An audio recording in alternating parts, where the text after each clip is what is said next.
మున్సిపాలిటీలో ప్రత్యేక పరిస్థితులు మనం ఈరోజు చూస్తూ ఉన్నాం. మాజీ చైర్మనే అంతా తానై ఇంక్లూడింగ్ ఇక్కడున్న కమిషనర్ గారిని, టౌన్ ప్లానింగ్ ఆఫీసర్లను, అదే రకంగా మున్సిపల్ సిబ్బందిని వీళ్ళు శాలరీస్ ఏమో గవర్నమెంట్ నుంచి ప్రజాధనం నుంచి తీసుకుంటా ఉన్నారు. సేవలు మాత్రం మాజీ మున్సిపల్ చైర్మన్ పాండురంగారెడ్డి గారికి చేస్తూ ఉన్నారు అనడానికి అనేక సాక్ష్యాలు ఈరోజు ముందుకు వస్తూ ఉన్నాయి.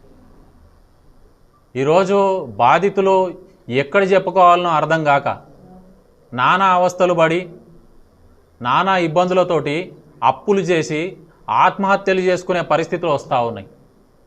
అసలు అమీన్పూరు తెలంగాణ రాష్ట్రంలో ఉందా లేకపోతే ఏదన్నా ఆటవిక రాజ్యంలో ఉందా అర్థం కాని పరిస్థితులు ఈరోజు చూస్తూ ఉన్నాం.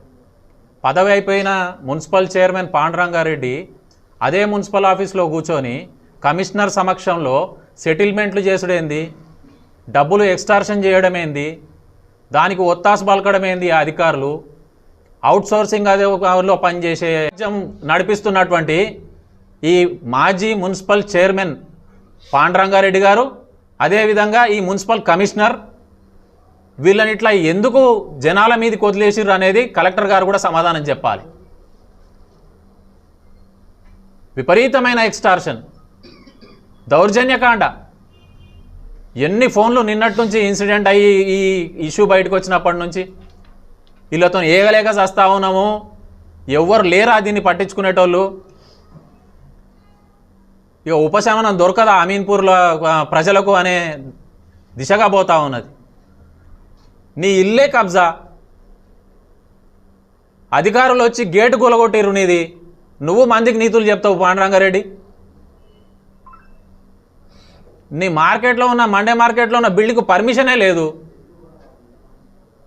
ఆదర్శంగా ఉండాల్సిన ఒక మున్సిపల్ చైర్మన్గా ఉన్న నువ్వు మొన్ననే హైడ్రా ఆడపోయి నీ పెట్రోల్ పంప్ పక్కన నీ షెడ్లు కూలగొట్టింది. ప్రజలు ఉన్నారనుకుంటున్నావా లేదా, లేకపోతే ఏంది పద్ధతి? నువ్వు పూజ ఎవరి కోసం చేసినావు? నిన్ను ఎవరు చేయమన్నారు? అరే ఆడ 80 లక్షలు ఖర్చు అయితే నువ్వు వచ్చి జనాల మీద పడుడేంది? మున్సిపల్ కమిషనర్ నీకు సహకరించుడేంది? అరే ఎంత దౌర్భాగ్యమైన పరిస్థితి. స్వయాన నువ్వు మున్సిపల్ ఆఫీస్లో కూర్చొని బాధితులను వాళ్ళను పిలిపించి అక్కడ డాగులేసి పైసలు తీసుకున్నాడేంది? ఎక్కడన్నా ఉందా ఇంతటి అరాచకం?